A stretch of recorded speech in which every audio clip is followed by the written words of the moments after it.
kalau kita mengenal Allah, kita ingat kepada Allah, maka saat itu pula Allah akan senantiasa membentengi diri kita, membentengi iman kita, membentengi segala amal-amal yang kita kerjakan, dijaga, dipelihara sama Allah dari bujuk rayu syaitan. Syaitan tidak ada kesempatan untuk menggelincirkan, menyesatkan kita kalau kita senantiasa ingat kepada Allah. Baliknya, di saat kita manusia dia lupa akan hakikat tujuan penciptaannya, maka apa yang terjadi? Saat itu pula maka setan sudah menguasai dirinya sehingga menjadikan dia lupa dan jauh kepada Allah. Maka kalau dia sudah jauh dan lupa kepada Allah, lupa ibadah, lupa sholat, lupa zikir, lupa sedekah, lupa belajar agama, menuntut ilmu, dan lupa dari ibadah semua yang diperintahkan oleh Allah, maka otomatis dia menjadi pengikutnya, golongannya syaitan.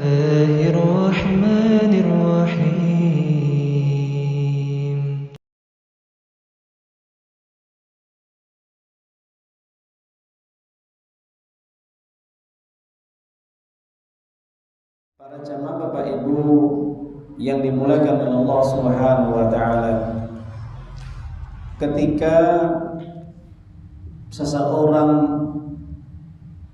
dia sudah mulai lupa kepada Allah, sudah mulai lupa untuk ibadah sholat, sudah mulai lupa untuk dia menuntut ilmu, belajar agama, sudah mulai lupa dia juga untuk bersedekah dari harta yang diamanahkan oleh Allah, sudah mulai lupa dia untuk membaca Al-Quran, mengkaji isinya, mentadaburinya, dan sudah mulai lupa berzikir, berdoa, dan ibadah-ibadah yang lainnya.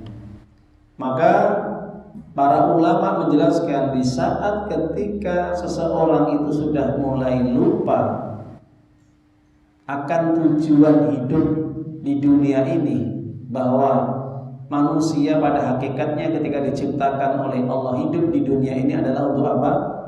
Ibadah. Wa ma khalaqtul jinna wal insa illa liya'budun. Bahwasanya Allah menciptakan jin dan manusia adalah untuk mengabdi kepada Allah, mentaati Allah, menjalankan semua apa yang diperintahkan oleh Allah, ya, dan menjauhi semua apa yang dilarang oleh Allah. Itu tujuan hidupnya.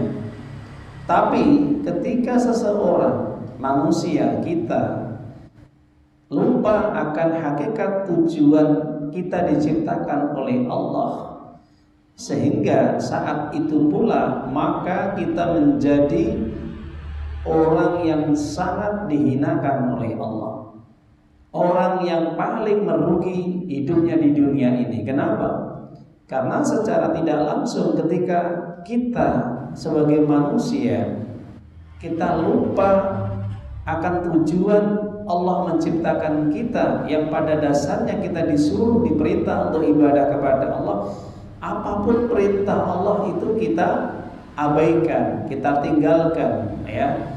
Kadang-kadang di antara kita atau mereka, ya, dia tahu bahwa Allah itu memerintahkan dirinya untuk ibadah, sholat, puasa, mencari ilmu, menutup aurat, dan juga bersedekah, berzakat, atau ibadah-ibadah wajib yang lainnya. Dan itu ternyata dilupakan oleh manusia. Maka secara tidak langsung orang yang seperti ini dia telah menjadi pengikutnya setan. Menjadi apa? Pengikutnya setan. Kenapa? Karena tujuan setan itu bertolak belakang dengan tujuan Allah. Kalau Allah itu menciptakan manusia dan jin, menciptakan kita agar kita senantiasa tetap mengingat Allah sepanjang hidup kita sampai kita wafat, sampai kita meninggal dunia. Kita diciptakan oleh Allah supaya kita tetap ingat siapa yang menciptakan kita. Kalau kita sudah ingat siapa yang menciptakan kita, maka apa peran kita? apa tujuan hidup kita dan apa yang harus kita kerjakan untuk Allah. Nah, itu kalau kita mengenal Allah, kita ingat kepada Allah, maka saat itu pula Allah akan senantiasa membentengi diri kita, membentengi iman kita, membentengi segala amal-amal yang kita kerjakan, dijaga, dipelihara sama Allah dari bujuk rayu syaitan. Syaitan tidak ada kesempatan untuk menggelincirkan, menyesatkan kita kalau kita senantiasa ingat kepada Allah, karena kita tahu bahwa Allah yang menciptakan kita, maka otomatis kita juga harus mengabdi kepada Allah, kita harus menyembah Allah, kita harus mentaati Allah, kita harus mentauhidkan Allah dan tidak menyekutukan dengan sesuatu apapun dalam beribadah kepadanya.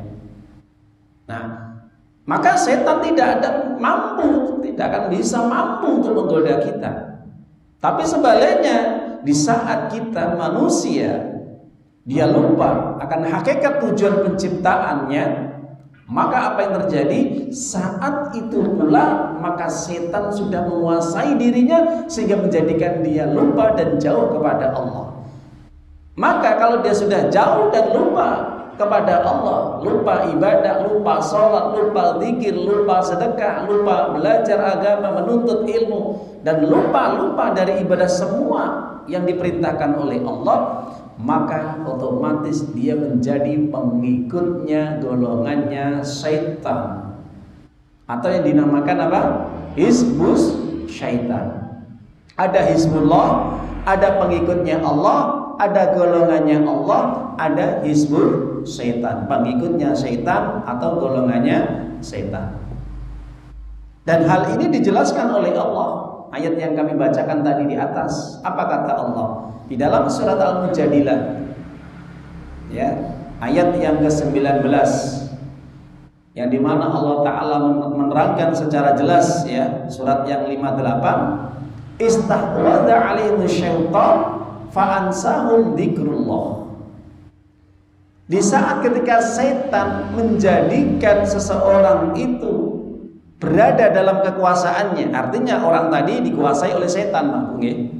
Jadi ketika orang itu dia itu lupa ibadah, saat itu dia sedang dikuasai setan. Ya, jadi dirinya, jiwanya itu dikuasai setan, dikontrol oleh setan. Nah, kalau sudah seperti itu, setan yang mengontrol dirinya, ya, setan yang menjadi rajanya, setan yang menjadi pemimpin dia, maka fa'ansahum dzikrullah, maka setan akan berusaha untuk melupakan orang tersebut ingat kepada Allah. Ya, jadi Bapak Ibu, kalau kita lihat di sekeliling kita, ya, mungkin orang-orang yang dekat dengan kita, baik keluarga, tetangga, atau teman kerja, itu di saat ketika dia ini tidak merespon panggilan-panggilan Allah yang setiap hari itu dipanggil 5 kali dan itu tidak direspon, maka apa yang terjadi? Saat itu pula dia sedang dikuasai syaitan. Jelas Bapak Ibu? Jadi ketika dia ini lupa untuk ibadah dan dia tidak segera untuk memenuhi panggilan Allah, artinya dia menjalankan sholat 5 waktunya. Ketika Allah memanggilnya, hayyala sholat, ayo sholat, ayo menyembah diriku, ayo mentaati diriku, ayo mentauhidkan diriku, dan tinggalkan segala peribadatan selain diriku. Itu kata Allah. Ketika orang tidak merespon, tidak menyambut dengan sambutan yang baik ketika Allah memanggilnya, maka saat itu Allah meninggalkannya, maka yang datang hadir dalam dirinya adalah setan. Jelas Bapak Ibu? Ketika dia ini sudah mengabaikan Allah, maka Allah pun akan meninggalkannya. Maka yang hadir dalam jiwanya adalah setan. Ketika setan itu sudah menguasai diri seseorang tadi, maka dibuat orang tadi lupa untuk ibadah kepada Allah. Makanya para jamaah ibu, nah ini penting sekali. Kalau kita senantiasa mawas diri, maka pentingnya kita untuk senantiasa apa? Membersihkan jiwa kita, hati kita. Di antara tanda-tanda orang itu mudah dikuasai setan, itu apabila kalau di dalam jiwanya, dirinya itu ada banyak kotoran. Ada kotoran badan, ada kotoran jiwa, kotoran hati. Ya Bapak Ibu, ingat, kalau kotoran badan, nah ini mungkin bisa dibersihkan. Tapi yang kadang-kadang berat untuk membersihkan kotoran yang ada di dalam hati ini, ya, ini harus butuh proses. Ya, prosesnya apa? Prosesnya dia harus senantiasa untuk banyak dekat kepada Allah. Kalau orang tidak dekat dengan Allah, maka tidak akan dibersihkan hatinya. Jelas ya? Makanya Nabi SAW menjelaskan dalam hadis Imam Muslim, ala inna fil jasad mudghah. Ketahuilah di dalam diri seseorang itu ada segumpal daging, ya. Jadi di dalam badan itu ada segumpal daging, atau dalam riwayat yang lain segumpal darah. Ida salahat salal jasad kulluh. Kalau segumpal darah atau segumpal daging itu baik, maka semuanya yang ada dalam dirinya, badannya itu akan ikut baik. Sebaliknya kalau idza fasadat fasal jasadu kullu, kalau segumpal darah atau segumpal daging itu jelek, buruk, maka badan pun akan ikut buruk. Ala wahyal qalbu. Apa itu segumpal darah atau segumpal daging? Maka Nabi mengatakan hati. Ya, makanya para jamaah yang dimulakan Allah Ta'ala, Nabi mengatakan seperti ini, bahwa hati ini menjadi peran utama dan peran inti dalam diri kita. Kalau hati ini sudah dikuasai setan, maka akan sulit untuk bisa menerima petunjuk, hidayah, bimbingan, nasihat dari Allah Subhanahu wa Ta'ala. Maka kalau sudah seperti ini, maka akan dikuasai oleh setan.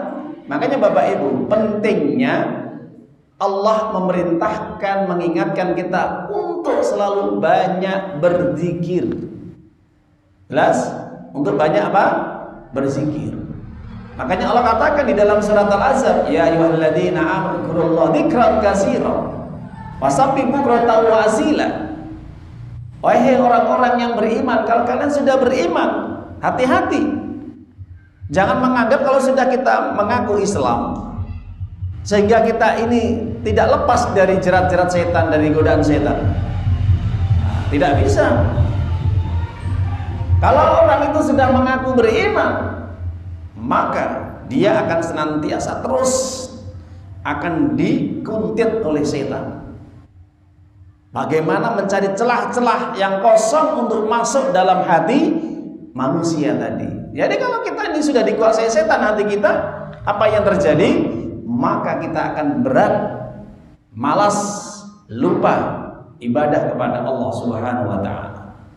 Makanya orang itu kalau bisa memahami hadis ini, ketika hati baik, maka pasti perbuatannya baik. Tapi kalau hati itu kotor, hati itu rusak, maka perbuatan yang dia lakukan pasti akan rusak dan pasti akan nyeleneh, menyimpang. Makanya Bapak Ibu, kalau kita lihat ada orang yang dimana ketika dia berbicara yang tidak baik, contoh ini ya, misal dia berkata-kata yang tidak baik keluar dari mulutnya, dia berkata kotor, dia menghujat, dia mencaci maki, dia orang yang gemar senang melakukan perbuatan-perbuatan yang bisa menyakiti perasaan orang lain, yang menimbulkan perpecahan, menimbulkan permusuhan, menimbulkan segala hal-hal yang sangat dibenci oleh ajaran Islam. Itu ketika keluar dari mulutnya yang seperti itu menandanya apa? Menandakan hatinya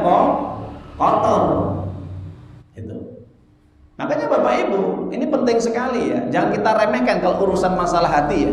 Kadang-kadang nggak penting kita belajar masalah tazkiyatun nufus, masalah hati. Kenapa? Seakan kalau orang itu sudah sholat, ya rajin sholat 5 waktu berjamaah, rajin dia ngaji ke majelis ilmu, mungkin 1 pekan sekali, 2 kali, bahkan bisa 3 kali di masjid yang berbeda. Dia orang yang ahli tahajud, ahli qiyamul lail, ahli sedekah, ahli umroh, ahli ini dan itu. Tapi ingat, itu kan fisik. Itu kan perbuatan ibadah yang sifatnya apa? Badaniah, jismiyah. Tapi kalau hatinya kotor, ibadah hati tidak pernah diperhatikan, apa yang terjadi? Rusak. Bisa merusak ibadah yang dia lakukan. Hati-hati Bapak Ibu. Ya. Makanya kalau kita perhatikan, banyak di luar sana orang yang kelihatan secara dohirnya dia ibadah, tapi hatinya tidak ibadah. Nah, ini yang dibahayakan. Sampai-sampai Umar bin Khattab mengatakan, yang aku khawatirkan menimpa kalian adalah ketika muncul orang-orang munafik yang dia ahli ibadah. Orang munafik tapi ahli ibadah, orang munafik tapi berilmu. Ini bahaya Bapak Ibu. Okay? Kelihatannya secara jasad, secara dohir dia ibadah, tapi secara hati dia berpaling dari Allah. Bagaimana contohnya Ustaz? Ada orang yang ahli ibadah tapi dia munafik, orang yang berilmu dia munafik, ya. Disebabkan karena rusaknya hati, rusaknya akidah, rusaknya iman. Kalau kita lihat, misalkan ada orang yang kelihatannya dia itu orang yang berilmu, tapi di satu sisi terlontar dalam ucapannya dia menghujat, mengomentari yang tidak-tidak terhadap, contoh nih ya, saat ini yang sedang viral update kondisi umat Islam di Palestina, yang hari ini sedang terjadi perang antara orang kafir Yahudi Israel atau Zionis Israel laknatullah alaih dengan umat Islam yang diprakarasai, yang dimobilisasi oleh Hamas, pejuang-pejuang mujahidin Palestina. Ketika ada orang yang komen, ini gara-gara Hamas. Kalau nggak Hamas memulai dulu, ini tidak akan terjadi pembantaian, pemboman, pembunuhan, dan yang macam-macam. Hati-hati. Ini hari ini di akhir zaman ini, kata Umar bin Khattab, hati-hati kalian. Yang aku khawatirkan akan muncul di tengah-tengah kalian orang-orang yang ahli ibadah, orang-orang yang alim tapi hatinya rusak, sehingga mulutnya suka mencaci maki, melontarkan kata-kata hujatan. Ini yang terjadi Bapak Ibu, ya? Ini terjadi, ini fakta ini. Banyak kalau kita lihat, bahkan orang kelihatannya berilmu dia, ya, masya Allah, secara dohir dia berilmu, ya, jenggotnya panjang, ngajinya seperti ngaji sunnah, tapi dia menghujat. Itu akidahnya Hamas itu sesat, itu perjuangannya nggak jelas, dan selalu memojokkan, mengatakan ini dan itu. Dia tidak tahu realita yang di lapangan seperti apa. Padahal ketika saya melihat ada banyak fatwa-fatwa ulama dunia, contohnya saya ambil nih ya, saya dapatkan nih, dari YouTube, Syekh Dr. Usman Al-Khamis, seorang ulama dari Kuwait yang beliau berdomisili di Qatar. Ketika ditanya oleh jamaahnya, ya Syekh, ini ulama dunia ya Syekh, apa yang terjadi di Palestina hari ini, yang sedang terjadi konflik perang antara Israel dan Hamas, ini penyebabnya kan mungkin Hamas dulu yang memulai menyerang Israel, sehingga Zionis Israel membalas dengan membabi buta sampai membantai banyak manusia, terutama anak-anak yang tidak bersalah dan wanita-wanita terutama yang kebanyakan. Ini bagaimana, Syekh? Menurut Anda, apa jawaban beliau? Wahai saudaraku, Anda tidak mengerti terkait dengan kondisi di sana.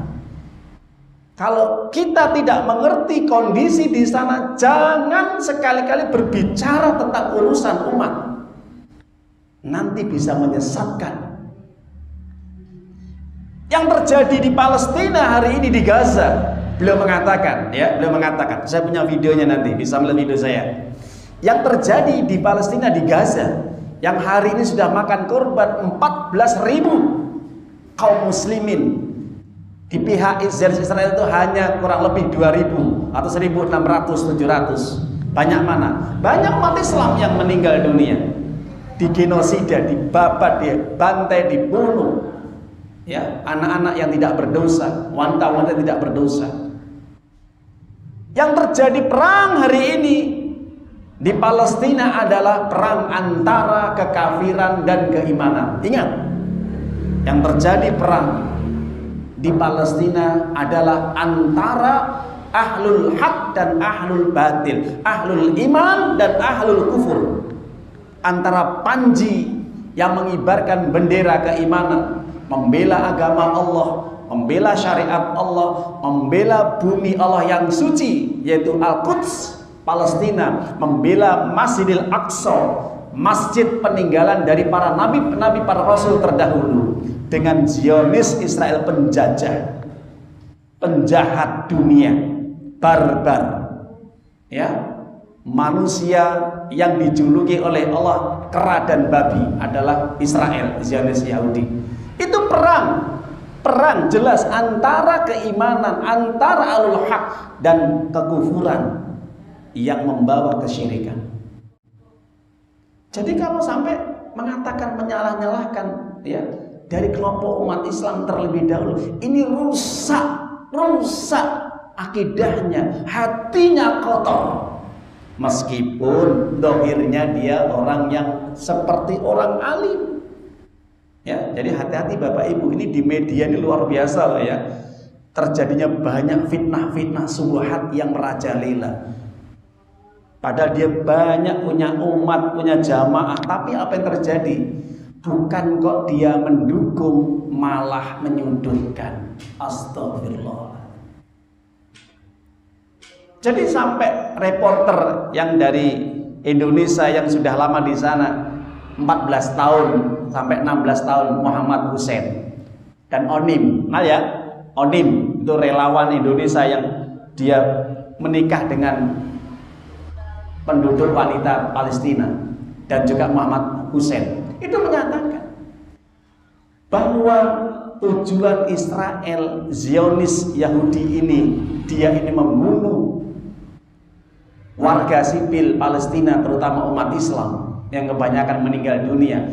Tujuannya adalah untuk menggenosida, membersihkan semua penduduk di Palestina, terutama Gaza ini, dan kemudian dia akan mendirikan negara Israel Raya. Kalau Palestina ini sudah dikuasai, maka akan melebar lagi ke Lebanon, ke Suriah, ke Yordania, sampai terus kalau bisa Jazirah Arab akan dikuasai. Makanya para jamaah Bapak Ibu ingat, terkait dengan kondisi hari ini itu tidak lepas dari sejarah. Bahkan pernyataan Nabi 14 abad yang telah lalu hak nyata hari ini. Sebelum terjadinya hari kiamat tiba, akan muncul tanda-tanda, mulai yang tanda kecil sampai tanda yang besar. Apa tanda yang besar?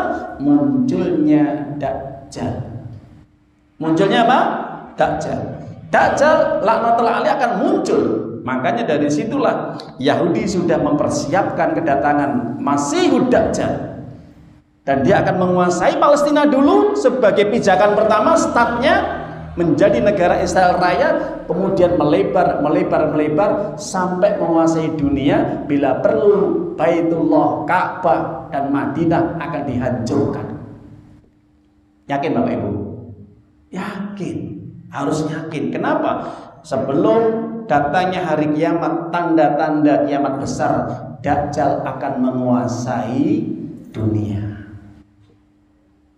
Tapi sebelum Dajjal muncul ini para jamaah Bapak Ibu ingat, sebelum Dajjal, ya, apa yang dinanti-nantikan orang-orang Yahudi sebagai pemimpin mereka, Tuhan mereka berusaha untuk menghancurkan siapapun yang menghalanginya. Ya, jadi kalau kita perhatikan hari ini jelas, ya, kenapa Ustadz kok melebar-lebar dengan adanya berita Palestina? Loh, ini kaitannya dengan hati, yang dimana hari ini umat Islam ini diuji oleh Allah ketika dihadapkan, disaksikan dengan adanya berita seperti itu. Kira-kira dia dukung Israel, dukung Barat dan sekutunya yang mendukung Israel, atau dukung umat Islam di Palestina dan perjuangan-perjuangan mujahidin Hamas dan fraksi-fraksi jihad yang lain? Ini ada dua kubu hari ini, dia mendukung mana? Sedangkan MUI itu sudah menyatakan memboikot setiap produk apapun yang itu mendukung Israel, mendukung Amerika. Sampai seperti itu, gitu. Sudah ada itu fatwa MUI, itu sudah diteken itu. Nah itu. Jadi kalau sampai dia mendukung, ya, produk-produk yang itu mendukung Israel, maka secara nggak langsung setiap makanan yang dia makan itu buatan Israel, secara nggak langsung dia telah membunuh satu orang Islam di sana. Sampai seperti itu, Bapak Ibu. Ya, jadi ini penting sekali yang harus kita garis bawahi, ya.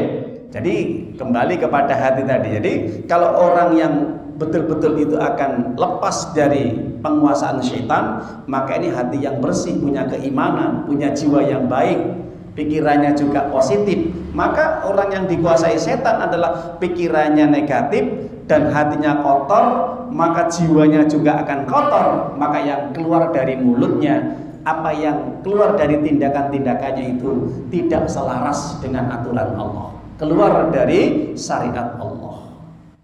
Jelas para jamaah ya? Baik, itu sebagai pembukaan kita. Mudah-mudahan apa yang saya sampaikan ini menjadi giroh kita, semangat kita untuk terus mendukung siapapun mereka yang terzalimi, ya, baik itu saudara kita di Palestina maupun saudara-saudara kita yang dimanapun yang dizalimi oleh orang-orang kafir. Ayyuhalladzina amanu ittaqullaha haqqa tuqatih wa la tamutunna